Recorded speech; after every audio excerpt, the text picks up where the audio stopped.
What you're about to watch is the first training in the entire entrepreneur system in its first pass through. And while I can't say that this will always be the first training, I do think it does a adequate but perhaps great job of setting the intention, setting the tone, and setting the stage for what comes next inside of the entire entrepreneur system. It was a very exciting call. Lasts about an hour, I think. Watch it fast. You're on YouTube, but sit with some of the sit with some of the lessons. Sit with some of the concepts inside of this training, and just see how they create change, impact, a new way of viewing in your own world and in the work that you do. Enjoy. Think Thank you for taking a moment and setting an intention. Be here now. Luckily, tech is working and I can hop back into my body.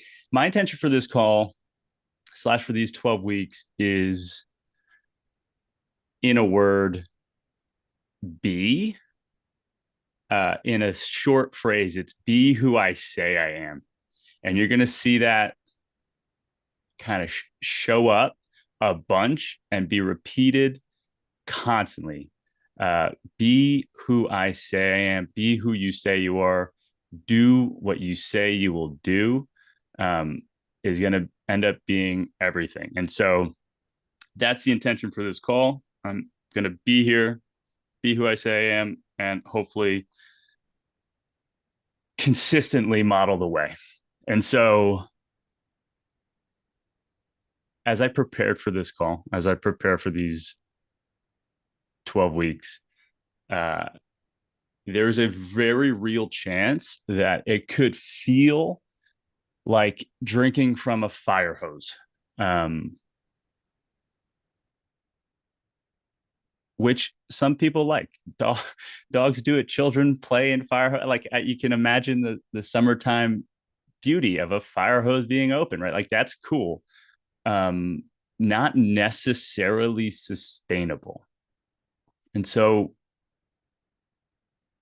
just to note, everything that comes from this moment forward, my intention is that it's sequenced and thoughtful and that terms get defined and it's followable, it's sustainable, it is repeatable, right?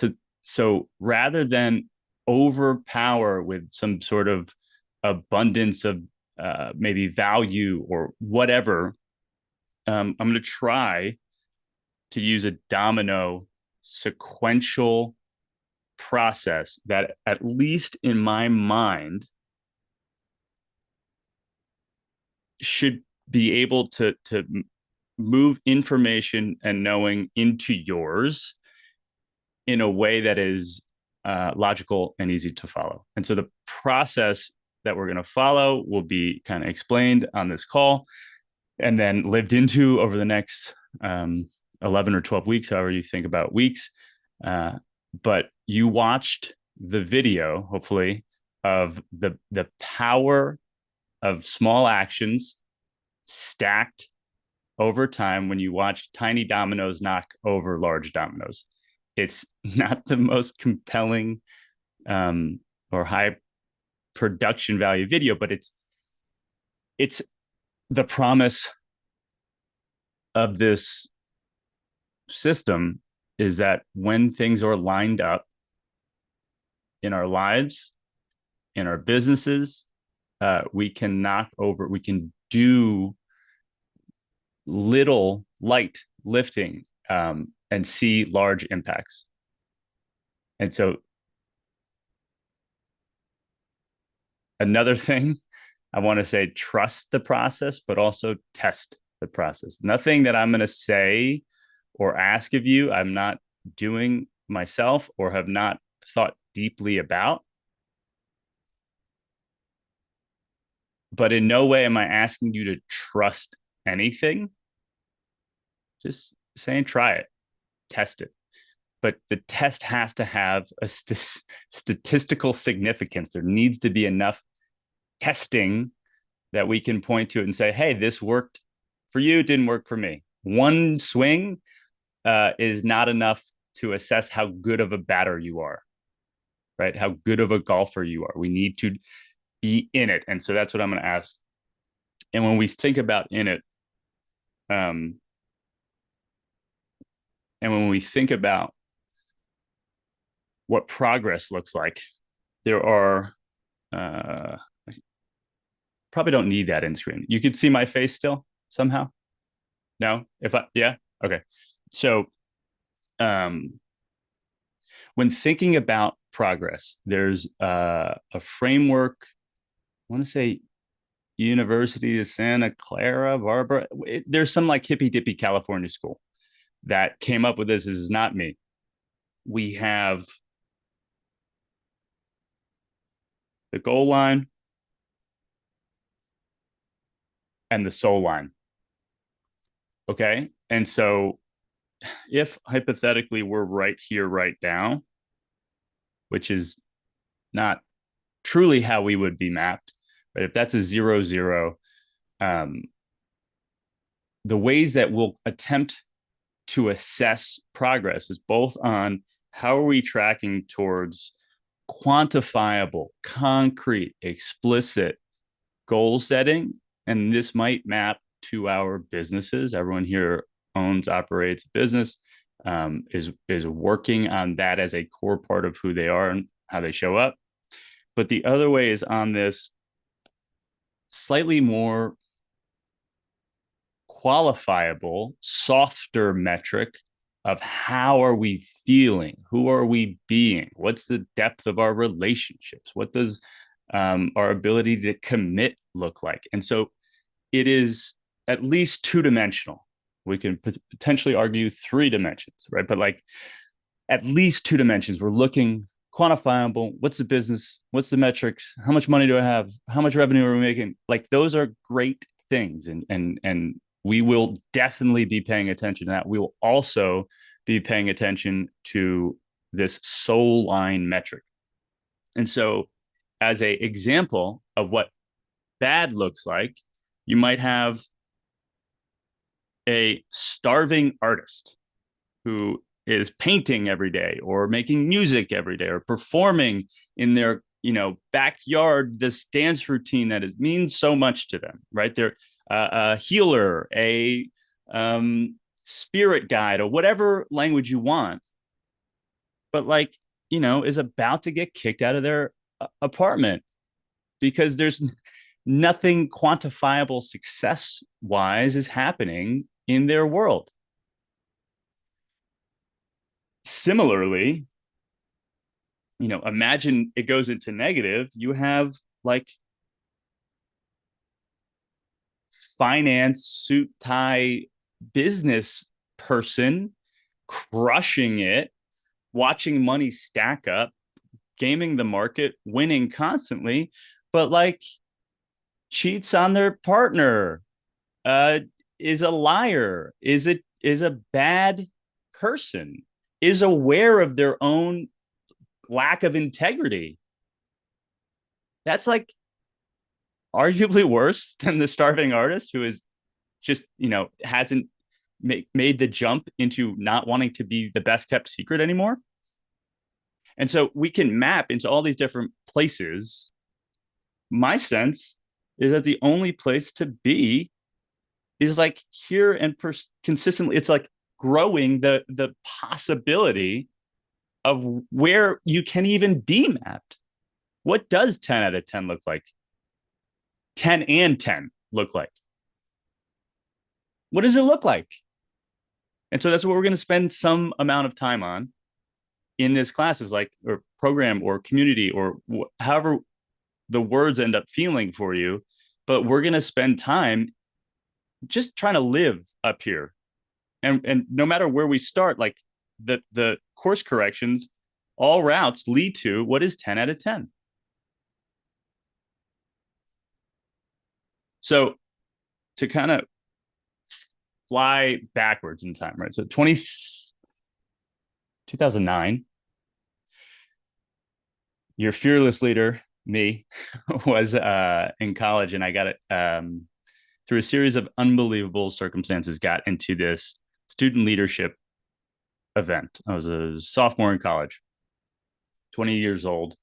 These photos are from 5 years later. Instagram didn't exist. So I scrolled back on Instagram for these pictures, 2014. And then,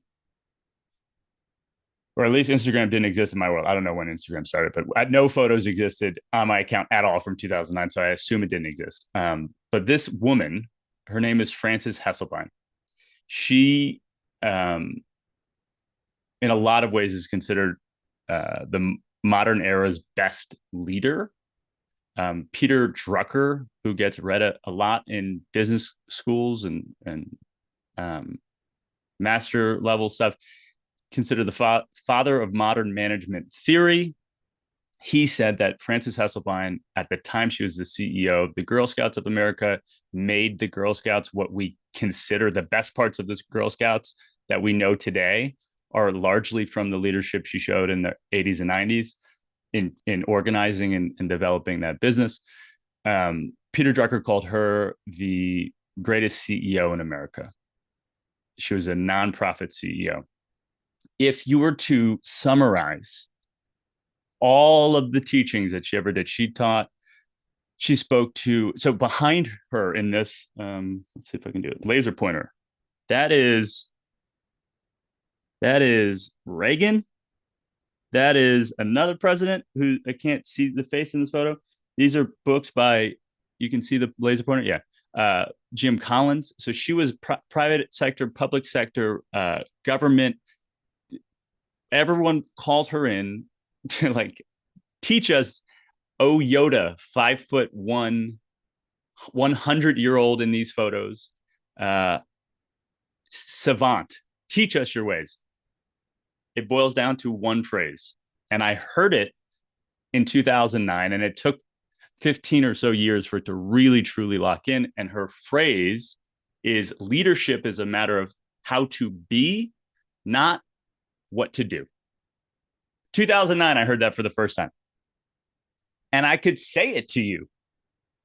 And I probably the logic mind goes, I knew what it meant. Living into it is a fundamentally different thing. And so what we're going to do throughout the course of this experience is attempt to get ourselves out of our own ways so that you also know that that's true in your world through example and experience after experience that you've lived yourself. Know that it is leadership is a matter of how to be, not what to do. And that maps into everything. And so loosely, the entire curriculum maps to this truth.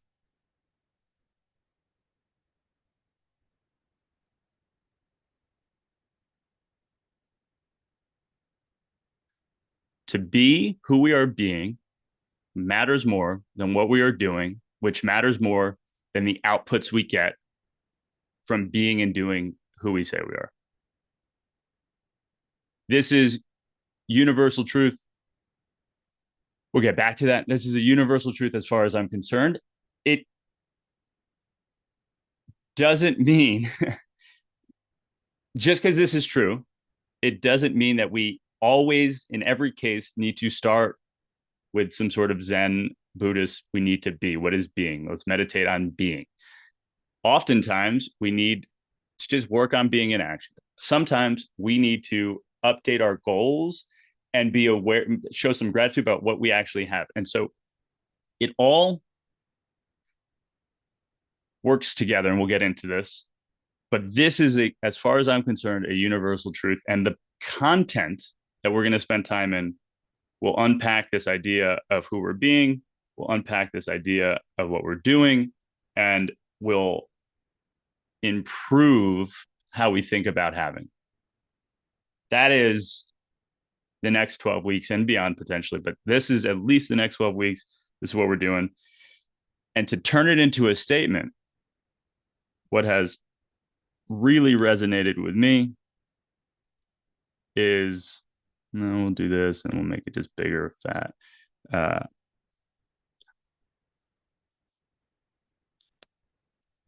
Identity creates an inevitability. And so what we're going to work on is like, by the end of this 12 weeks, you're going to be able to say who you are and mean it in a way that might feel unbelievable at this stage of the game. And you're going to be able to say who you are and mean it, because what we'll have done together for 12 weeks will have just validated that it's true. You are a human. You have shortcomings. You're not always on the path, but you are who you say you are. And that's going to unlock levels of creation and possibility and what outcomes look like that just aren't possible without this intensity of an identity shift. So I think I visualized it for some people on the call. But I think about this be do have as this bullseye. I also think about it as woven together, but it radiates outward, right? At our best, we have a really locked in, dialed in sense of who we are, and that radiates outward. Who we are creates the context for how we will show up in the world. And the way that we show up in the world is through action. Actions speak louder than words, right? Like that is, there's all sorts of like amorphisms about doing and the universe only really showing equal and opposite reactions. Not, there's no quantifiable, though I think that we're getting closer, quantifiable reaction to a thought is harder to prove right now, but there is a quantifiable reaction to action. And so being is critically important, as is doing.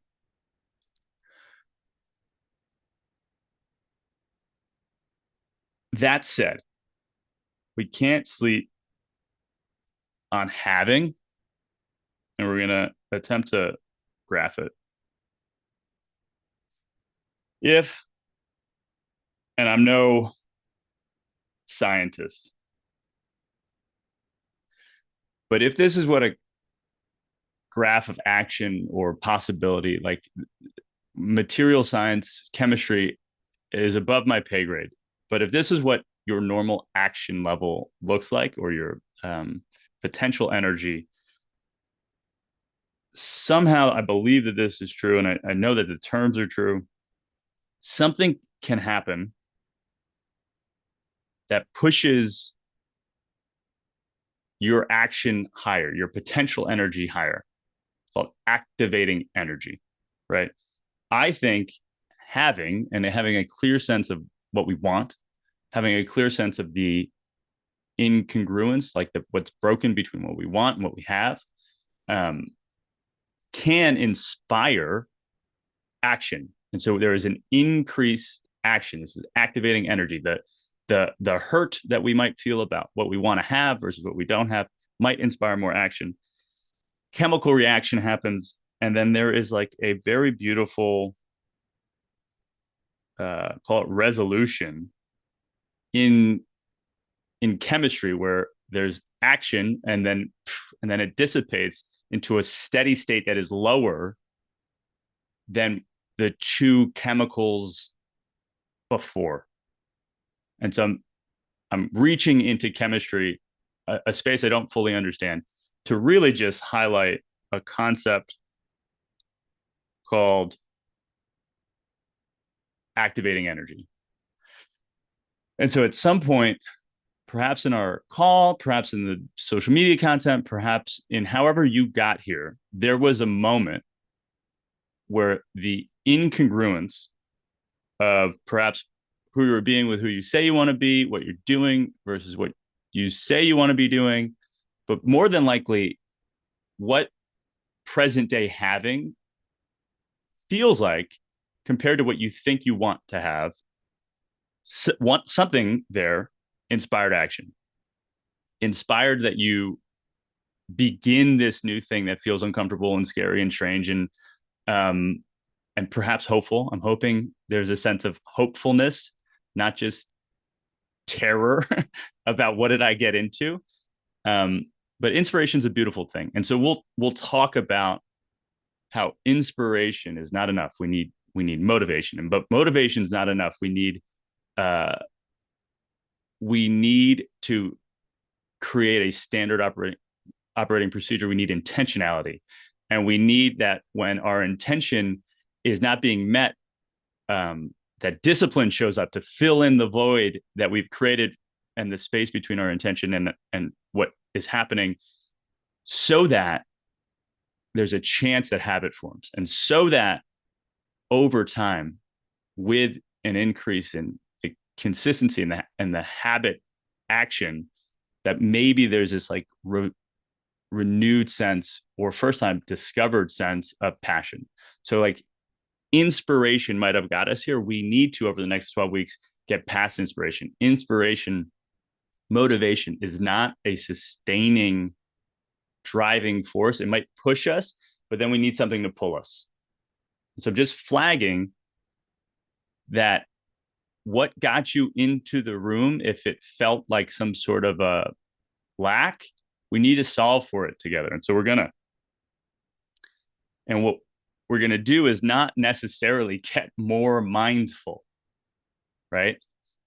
We're not going to necessarily, like, while some of this is very thoughtful and mindful, that's not exclusively where we're headed. Okay. Mindfulness is great. Having high levels of intentionality and vision for where we're headed, great.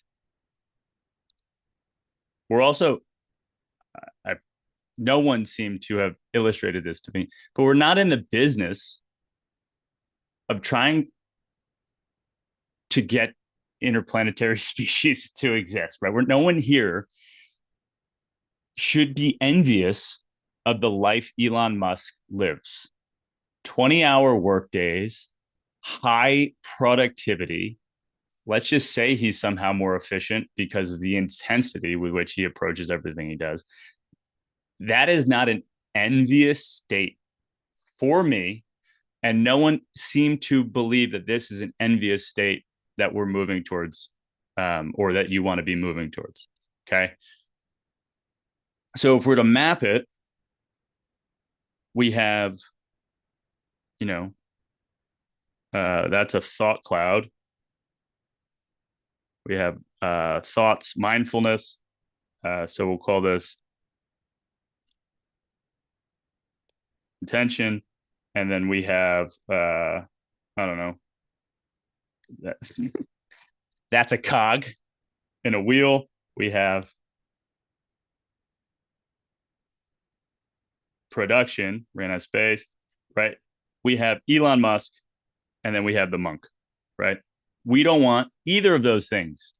I don't want you to become the best at doing X. I don't want that you increase your efficiency at X in a vacuum, right? What we want is to find this middle, this level of effectiveness. So as part of the onboarding was this effectiveness audit, this hope that we can look at our own intentions and our own output and assess, were they actually aligned? Was there any intentionality in our production? We've defined some terms there, but effectiveness is the bullseye.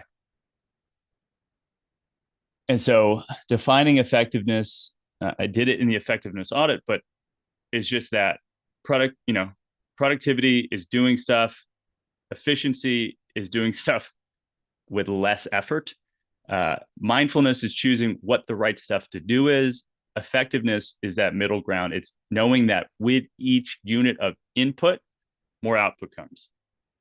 Graphed visually, you have like a seesaw.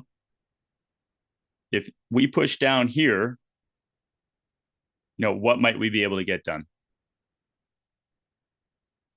The goal is not to create necessarily more force downward so much as, let's see if I can, so much as can we create a longer lever arm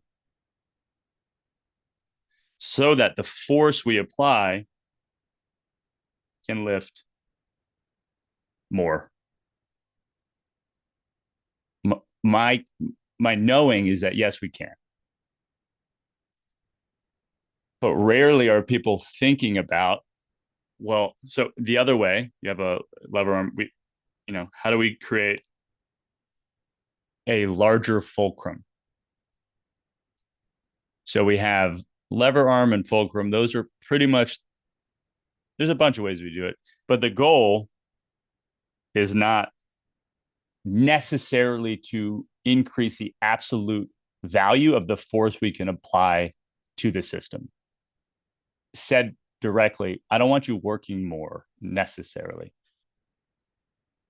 That said, let's be clear. We're going to work a little bit more to start. Activating energy requires some level of increased action initially, but our target is eventually down here, is that we have stabilized at a lower effort level, but the outputs are as high or higher than where we started. Tracking with me? Science stuff and trying to make it sound like a human is speaking. But this arrow is a matter of how much effort we're putting into the equation. Don't need it to get bigger. You're already working hard enough.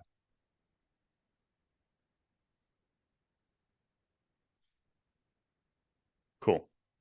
So that is some stuff. One of the ways that we're going to make it clear that effort is not the goal, and attempt to illustrate these truths is with what I call distinctions. Okay. A distinction, when it hits, it hits. When you hear it, it resonates in a way that it's unforgettable. When you see it, it can't be unseen. An example might be that there's an arrow in the FedEx logo. At some point, you either saw that and said, holy shit, there's an arrow in the FedEx logo. I'll never unsee that. And now every time you see a FedEx truck, you go, look at the arrow. It's pointing backwards. It's so silly every time. Or, hey, there's a spoon in the E. There's a spoon in the E. I see those two things, can't unsee it. A distinction operates in the same way.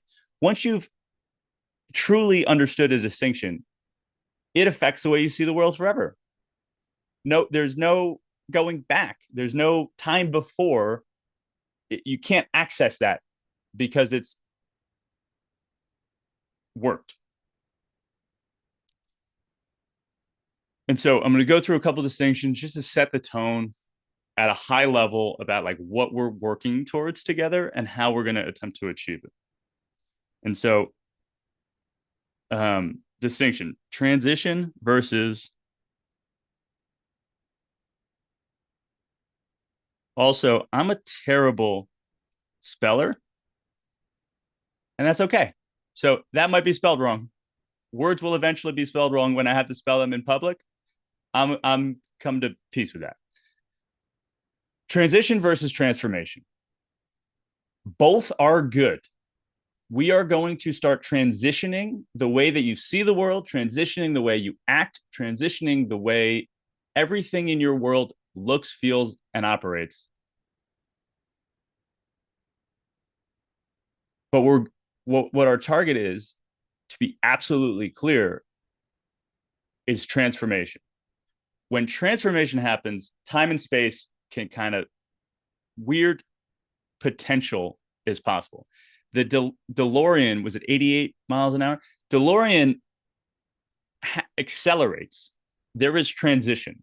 It hits 88 at the right time. It leaves and exists somewhere new. I like one of the ways that I've like mapped this in the past. So if transition, let me scale this down a little bit. If transition, sorry, is a step graph, tracking with me? Transition is a step graph.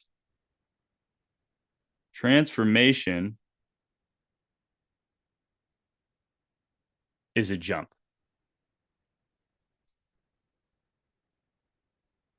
Transformation is space time folded onto itself. The dot is in the same place. The dot has changed, right? So we're dot where my fingers are touching, dot has changed. It is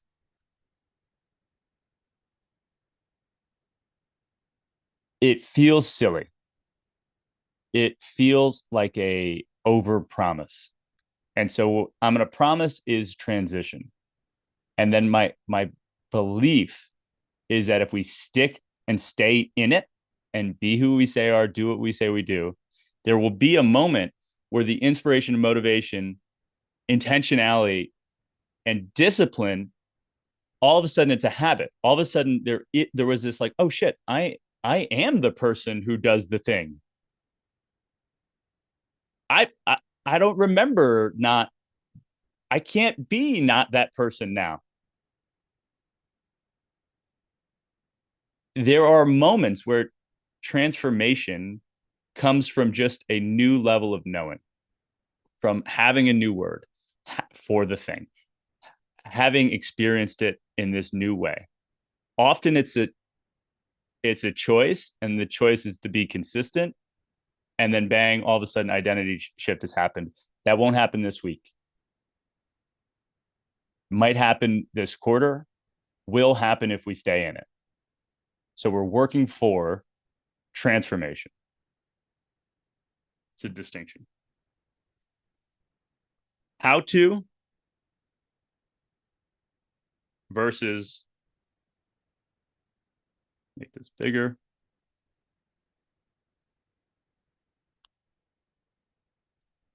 Want to.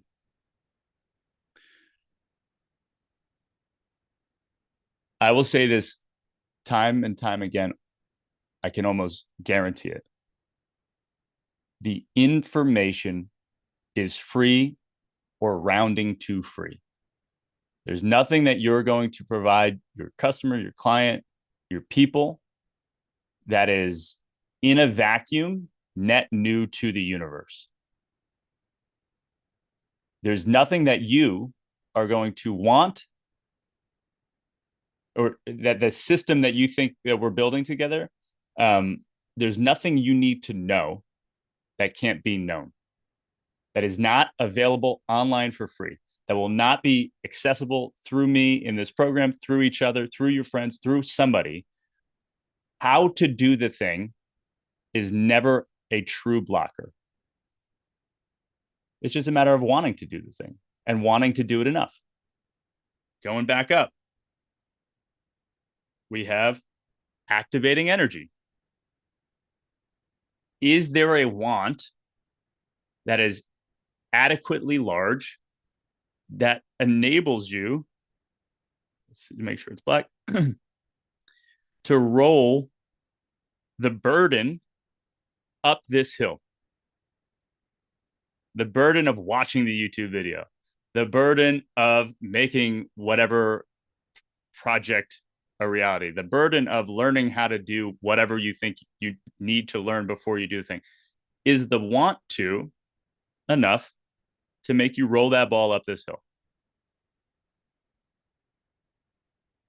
If you're not willing to do the thing, That's absolutely fine. But it's not a lack of information that's stopping you from doing the thing. Not only is it available, it's available for free on the internet somewhere. So key distinction is how to versus want to. And I'm not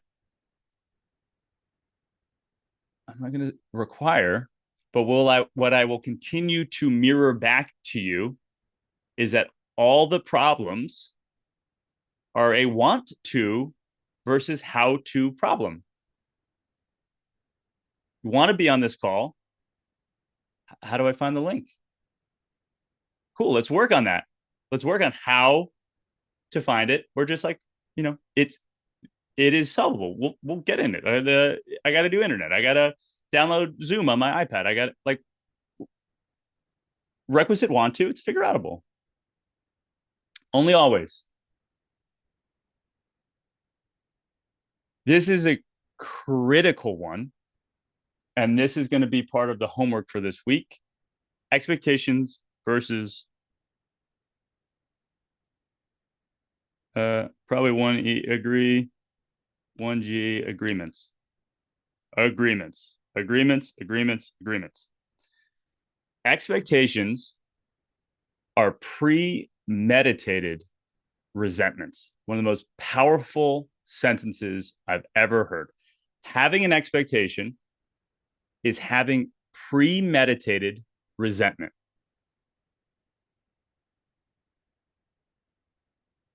Expectation lives in a future that no one else has opted into, sees the same way. It's a future. Present is where we want to be with everything. The way that we can be in the present is by transitioning expectations that are implicit, meaning not said out loud, into explicit agreements. Hey, Tone, you said be on this call. We only knew what time the call was on Monday morning. I can't make it. I got a doctor's appointment. Amazing. Dot, dot, dot. But I'll watch when will you post the video? I'll watch it immediately when it's available. Awesome. That's an agreement. I can live into that agreement. So what we're going to do, A, is I'm going to have you agree to watch this or listen to this audio by a coach of a coach of a coach who created this language for me. Expectations versus agreements will be everything. When you are aware that an expectation exists in your mind, let's attempt to transition that into an explicit agreement. That's with our partners. That's with our employees. That's with our children if they're old enough to agree to agreements. But like, this is it. I have no agreements with my 2.5-year-old child. I can't have expectations of how they're going to be. Game-changing distinction. And what it boils down to is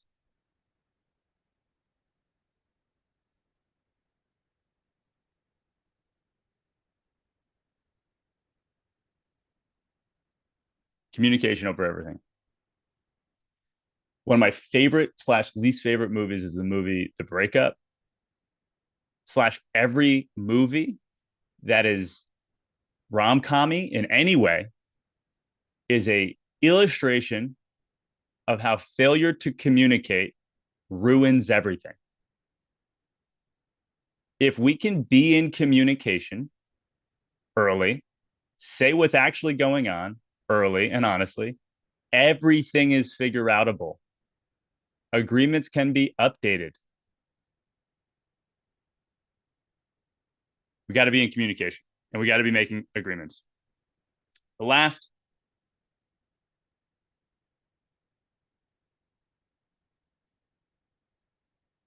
coaching. So my bio is a coach, consultant, community builder. And what's a beautiful thing is Eric Robinson on the call and in the community is a coach. And some of the stuff I'm going to be doing in this community is my attempt of bringing the best version of coaching into this equation. So instruction is do this thing. Coaching is what things should we be doing? Consulting is answering questions. Coaching is asking questions.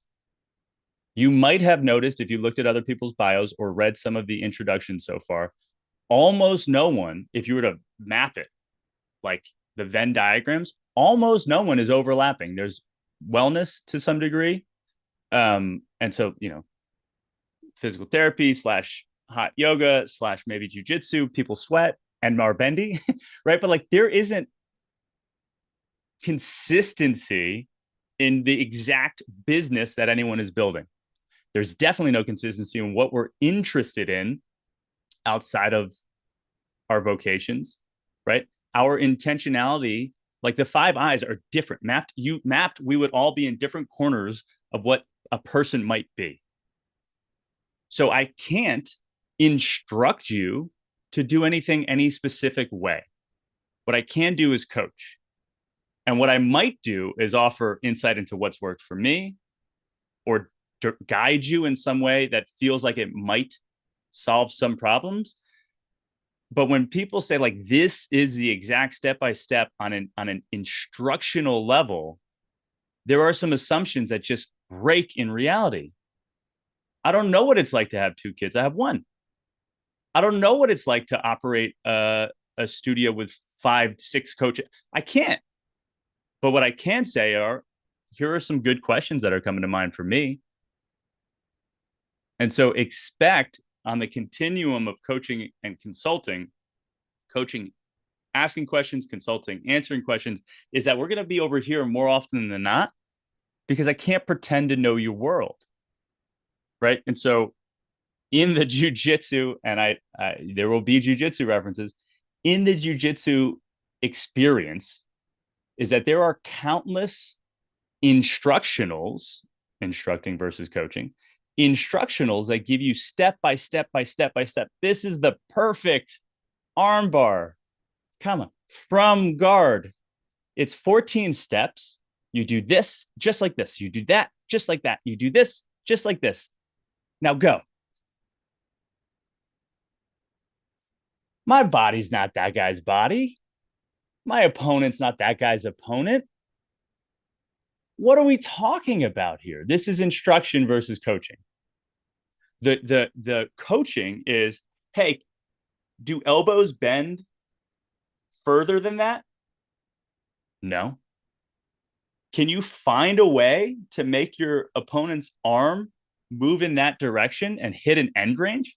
Yeah, I can try and find that way. Cool, do that. That's an arm bar. If you need to name it. Illustrating a point, and the point is that we're going to be creating stuff together using what I have found to be universal truths. We can fact check. We can fact check together. You don't need to trust any of this. We're going to be testing. And so the 3 universal truths that inform this entire entrepreneur system is that who you see yourself as matters, because identity creates inevitability. First time I read something that spoke to this as a truth was when Atomic Habits James Clear was still just a blogger. He wrote a New Year's post, maybe 2010, that said, identity-based goals are the only New Year's goals worth making. Become the type of person who does the things you want yourself to do. Who you see yourself as matters. We're going to work on building the phone booth that you step into to become your Clark Kent. Another universal truth. You have to do something. Forgetting Sarah Marshall is an all-time movie. There's this scene. Do less. Paul Rudd lays on the surfboard. Well, you have to do something, or you're doing nothing. We have to do something. While I do believe on some quantum level, our thoughts can manifest in some way. In the meantime, on a practical level, actions have reactions. So we have to do something. That something can be optimized. What it looks like specifically for you remains to be seen, but there are some universal truths in processes we can follow in varying applications of the process that will add value. We have to do something. What we do matters. So let's be strategic about how we do what we do. Let's build an operating system. Let's build our iPhone. 3,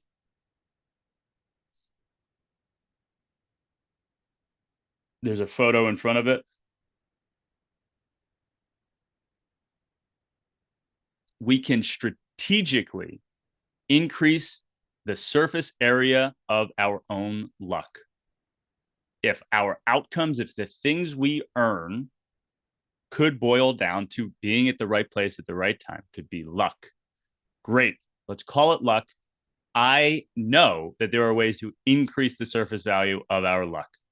So when we look at outcomes, the way that we approach it is going to be what boils down to let's increase the surface area of our luck. Our ATM will work in varying degrees based on our ability to put ourselves in a position to be lucky. Cool. Checking time, 11:22. Great. So let's get into details, and even the details will be at a relatively high level. The details look like this. Mondays, I'm going to send you an email. Had varying degrees of success sending emails yesterday. So we're going to try and troubleshoot that this week. Okay. A lot of ways to get information to you, some automations, some manual. I got to make sure I'm getting into your inbox. So if you didn't see emails from me, we need to figure out how to white label myself for your inbox. We'll troubleshoot it together. Reach out. What I'm going to ask for, and this might be a new agreement, is that at least for this in the month of July, when you get an email from me, reply with something. I see it, can't read it all. Received. Anything. Like received is probably the best. Received. That will let me know that the mess signals are going out and being received, and that's important. Also, we'll let the algorithms know that, hey, no, emails from that person seem to be good emails.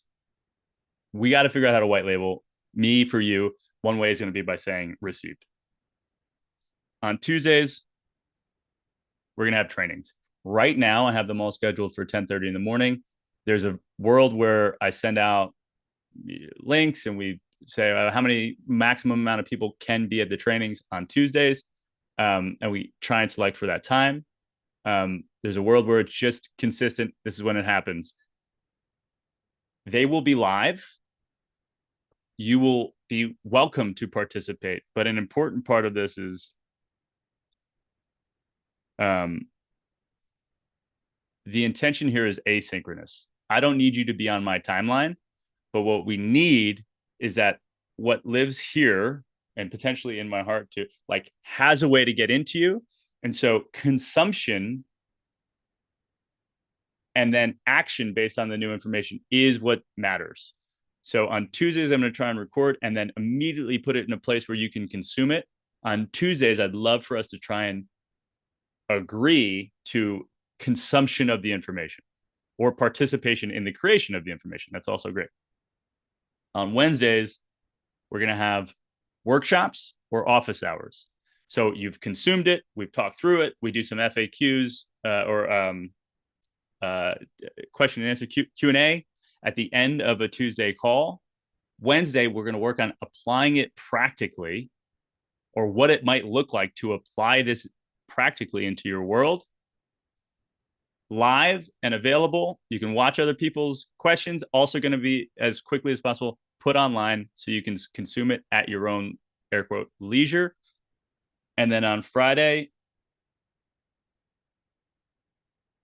POW, I don't know if I want to maybe change that, but proof of work. On Friday, there will be some requests, and I'll probably define what it is on Monday or Tuesday. But by Friday, you're gonna communicate into the channel called proof of work with a thing that you put into action and created that week. All the while,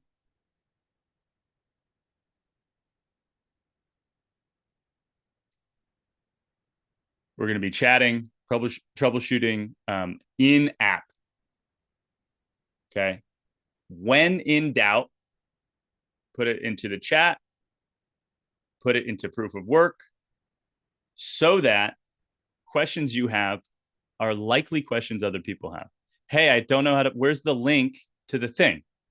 If you don't know where it is, someone else doesn't know where it is. If you don't know where it is, it might be that I don't have the setting set up so that you can actually see it. And no, everyone else is having the same problem.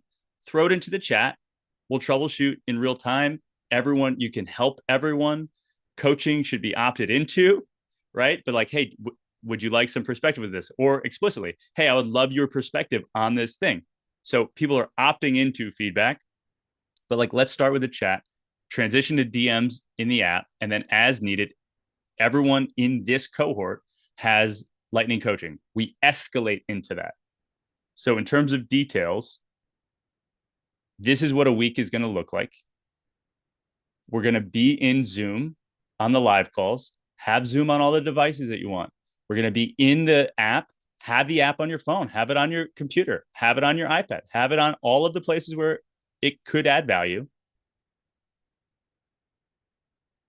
And it will be valuable. Great. So that's what a week is going to look like. I will send this as follow-up, but this week's assignment is to listen to expectations versus agreements and watch a video on integrity. So this is one of my favorite realizations, truths. It unblocks. It's a powerful thing. Integrity is not a question of morality. Integrity is simply a question of being who you say you are and doing what you say you'll do. This 12-week experience is going to be a question of how well can we be in integrity? How long can we hold the line? And we will fall out of integrity and we will break agreements. Or no, even better, we'll be aware that we're trending towards breaking an agreement. Beautiful thing. Let's get into communication. Let's hop back into integrity and let's hold the line. If we can do that for 12 weeks, it's unclear to me what the outcomes might be, and I can't wait to see what they are. So by Friday, we're going to post in proof of work that I will work to quickly update expectations into explicit agreements in my work and in my relationships. I will remain in integrity with this entire entrepreneur system and quickly clean up the messes when I realize that I am out of integrity. Here's an example of an agreement I created this week. This is housekeeping, and it's only everything. We're not even into the stuff. And this right here could change everything. It won't be a transformation, it'll be a transition. But we live into this long enough, show up in this way. Holy smokes, people. You feeling that? Can you see that? Nods if it feels like it might be true. Cool. To show you around the bend, in the last minute, I wonder if it'll be the first thing. Cool. To show you around the bend, I have the whole schedule planned out, built out. Folks are going to want to know, like, when do we get into making money? It is front loaded. It is front loaded. We will spend time in the have to stuff. Next up, goals. After that is operating system. Then we get into the first phase of like, what do we do to increase our surface area of luck? GPS is still important. What are the goals? Where are we headed? What's the present? What's the stuff that's in the way? So we got clarity on goals coming next week. We have operating system that allows us both a present, absolutely, Hannah, present goal, and then what are we going to do? And then finally, we increase the surface area of our luck. I'm feeling exceptionally aligned and excited. I can't tell if you are, but I'm preparing to metaphorically rip your faces off over the next quarter and change everybody's lives.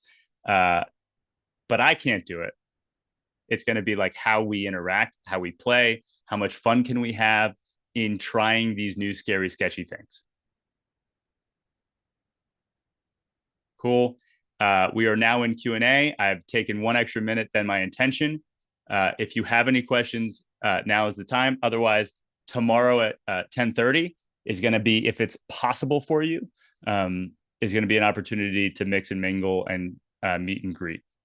I wanted to get some expectations out and tell you what was coming around the bend. And that was this call.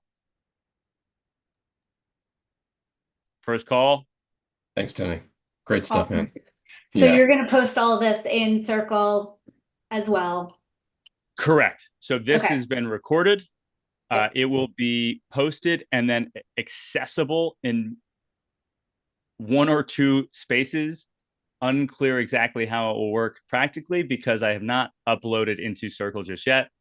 But it will be there. And then what I'll have most everyone do is just like validate that they see it, and that you can re-access this training as many times as you'd like. Cool. Also, there will be, with each training, access to whatever the PowerPoint/presentation deck was for that. And then the next day, I will have some version or another of a quote unquote workbook or worksheet or work something that attempts to transition the concepts into very explicit, concrete application mode. Cool. Okay, and then there was like some sort of homework or like videos or something we were gonna watch. Did I catch that? Or am And I that will making that be up? so there will be on each of the training pages Okay. links and an info section, and all of that will be clickable in the video underneath the video and all that stuff. So Circle Perfect. / the platform that we're using promises to make this as close to intuitive as possible. I'm not in love with the app experience. I'm not in love with the desktop experience, but in both of them, everything is doable. It's just a matter of I need to unblock people to make sure that they do the things. And if we have issues, we can troubleshoot them, but let's use the app.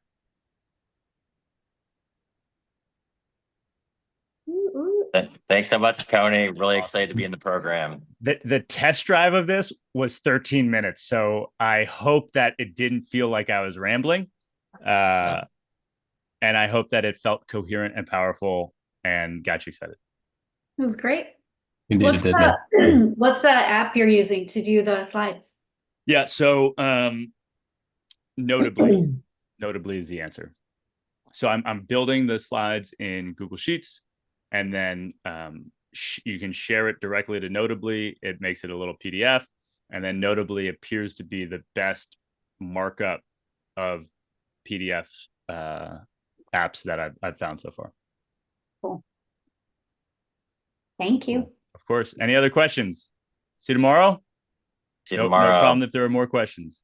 Eric, did I do okay at trying to create the distinction between coaching and instructing?